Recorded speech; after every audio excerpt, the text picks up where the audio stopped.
Gentlemen and ladies, welcome to the only unfiltered podcast on the whole planet. Matters. Yes, that matters. I am your host, Robert Jones, with my co-host, Jack Caroselli, and don't you think we should tell him what that podcast is? It's Fruitfully Honest. That's what we are. We're And fruitfully if honest. you don't like it, I got 2 words for you. Suck it. Oh, yeah. D-Generation X. Let's Who's do Triple it, H baby. and who's Shawn Michaels? Triple H is the big muscular one. Well, yeah, but like, which one are we? And you'd be Triple H, and I'd probably be Shawn Michaels. Okay, so you're gonna sweet chin music. Yeah, I do the sweet chin music, and then China's dead, so we don't have to talk about her anymore. Right. So maybe we need Road Dogg. rest and in peace. Billy Gunn. Yeah, we need Road Dogg and the badass Billy Gunn, the New Age Outlaws. Okay, but let's end all that WWE talk. We'll save it for another episode. Today we're going to wrap up our series 2016 Election Candidate Spotlights, and we will be talking about the least popular candidate For by a the bad name reason. of Jonathan Kasich. Oh yeah. Give him Yes, some applause. John He's here. Kasich. Just kidding. He's not John here. Kasich. Okay, so here's my opinion. John Kasich is the most qualified person to run our country. And we'll tell you why. Yes. We'll tell you why. Let's go over it. So let's go into his background. John Kasich was a member of the Ohio Senate from 1979 to 1983. He was in the House of Representatives from 1983 to 2001. Now listen to this, people. He was the chairman of the House Budget Committee under a Democratic president in Bill Clinton from 1995 to 2001. He knows his stuff. And he was also the governor of Ohio from 2011 to now. Yep. And they're So, doing well. They are They've doing got well. over Surpluses. 80,000 open jobs that are paying $50K or more. So, I mean, that's pretty positive. Surplus. If you want a surplus, John Kasich is the man to do it. He'll do it for us. Yes. Okay, so Jack, get into a little bit of campaign finance. So, okay. Well, there's not a lot of information here on his finances, but he only has $16 million from individual donations. That's 98% of his campaign, and then $250,000 from super PACs. That's really all the information there is. Because his campaign is pretty small, he doesn't take a lot of money from a lot of different sources. Yeah. Just Did you mention? sort of, did you mention the donations. fact that he is 56% private? Private. He gets 50% of private donations. He gets 44% of super PACs. So oh yeah, he takes a little bit of that super PAC money, but he stays pretty core. To yeah, the but values. it doesn't seem like he's very in the pocket of everybody. Okay, like so certain other Democratic president candidates. that was funny. Yes. So okay. Well, before we get started, I want to just bring up a few things that he has tried to pass and has gotten passed. So, he goes around talking about the surplus under President Bill Clinton that was authorized. And yes, he did propose a bill that would cut spending in all sectors, everything, military, social spending, healthcare, Social Security, everything. And it was the omnibus bill, but that was also for the privatization, or not privatization, but all the jail stuff, a whole bunch of black men incarcerated and Right. all that stuff. That's the con to it. But it did cut the budget in half. And then as the governor, he supported privatized prisons. I don't know. I don't like prisons. He's been married twice. He has a pretty solid business career in banking with the Lehman Brothers. So, yeah. Yeah, so he has a lot of experience. He's been around a little bit. I wouldn't call him a career politician in the same tone as I would call Hillary Clinton. That. Yes, because he's not been in politics for his whole life. Right. Not since he was 18 years Moving old. my mic around here. So, So we know he's pretty good at that, but it seems like the media doesn't really talk about what he stands for a lot. He's just sort of the third wheel in the Republican Party. he's just the guy holding Trump back from winning. Yeah, so I got some positions here, and I gotta say, there is a sort of a reason for that because he's got very, very moderate views. In terms of immigration, he says the idea that we're going to deport all these people is ludicrous, and everybody knows it. That's really the only thing he says on that topic. And that's almost a liberal view to say that the idea that we're going to deport all these people is ludicrous, so leave it alone. That is the only. Well, that's not the only thing that turns him off from the Republican voters. Right.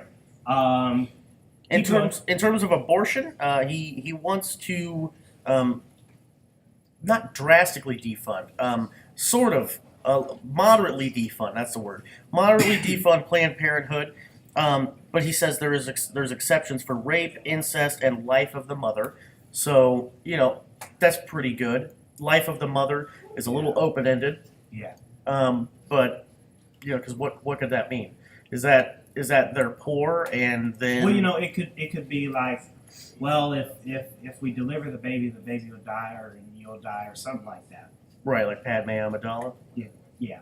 And then the dad will be like an evil Donald Trump. Never mind. Okay. In terms of foreign policy, he says we're not at war with Islam. We're at war with radical Islam, and he wants to strengthen NATO. So he talks about how war is childish. So he wants to strengthen foreign relations. What's the word here? Degenerate the evil, I guess. Yeah. Without overstepping boundaries, because I feel like as the police of the world, we do that a lot, and we shouldn't be. I don't think we should even be the police of the world. We shouldn't. We're America. Everybody are adults. Okay. Right. Even though us, at Fruitfully Honest, we are not adults. We're not adults. There are adults that run this world, and quite frankly, I think I could do a better job. Oh yeah. So in 2036, vote for Robert Jones for the President of the United States. And DJ Easy Rock for VP. Yeah. Not the real one, me. That's Yeah. Okay. In terms of the taxes, he wants to cut taxes for corporations, free up small businesses to grow. That's his thing. I like that. Yeah, he wants so. Normally, I had thought about how high taxes for corporations, the way Bernie Sanders talked about it, to pay their fair share, quote unquote. Yeah. I thought that was a good idea, but then I started reading on Kasich, and I really sort of agree with that. The stimulation of the economy type of approach. Yeah, because if you don't tax businesses, small businesses, big businesses, that gives them more room to grow. If you tax them 70% like Bernie Sanders is proposing, or 50% like Hillary Clinton is proposing, then what are they going to do? They're going to send jobs overseas because they have a huge tax burden, and it's not good for the economy. Yep. In terms of healthcare, he actually is a half supporter of Obamacare, which is something very, very weird to hear coming from a conservative. Yes. But he says, and I don't have a quote here, but his essential view is that it's done some great things for a lot of people, but it's still flawed. And that's really where we stand here at Fruitfully Honest. Yeah. It's done a lot of things. It has. It's helped people out. It's saved a lot of lives. Yeah, it's done a lot of things, but there's still, a lot of problems in there. The website launch, obviously, that we all know about was trash. Yeah. In terms of the economy, he wants to cut taxes, restrain the government's, induction, I guess. Yeah. Just going into businesses, and he wants to resist regulators. So people that are cutting off business. Yeah, he's a very big black knight.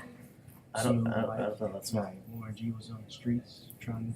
Oh, it's an old rap song, "Regulators" by Warren G and Nate Dogg. Go listen to it. Oh, I got to. So yeah, he wants to make sure business is flowing. He wants, that business flow, those four stages of business. He wants to be on the high end in his presidency. He wants to grow jobs. Obviously, that's sort of a thing for everybody. In terms of education, instead of changing the budget, change what we do. Like Donald Trump wants to cut funding for education, and he wants to completely stop Common Core, which is okay with me. But instead of that, John Kasich wants to change what we're doing and be more efficient in the way that we're spending the money we already spend. That's a smart idea. It is a smart idea because education's broken, and no amount of money is going to fix that. Exactly. You can buy all the gadgets you want. Our school has a lot of cool gadgets. We have a lot of nice technology, but there's really only one class that I care about, And I'm sure we all know what that is. That's the innovations. Shout out to Don Ledrick. Yes. Yeah, so it's because he changes what you do. Yeah. And that's what John Kasich says. Instead of increasing Jack, budget. I want to kind of wrap up the issues a little bit. So let's go on into the controversies. There are none.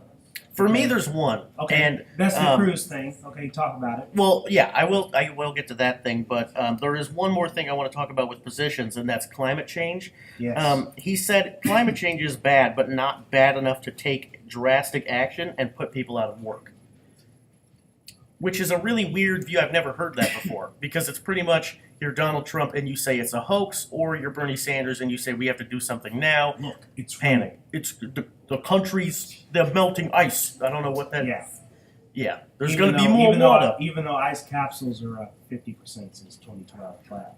Right. We don't want to talk about that. No, we don't want to talk about it. So yeah, he says climate change is bad, not bad enough to actually take some sort of drastic action and make that. But I think it is time to make a change in terms of finding more clean energy sources. I think we really need to do that.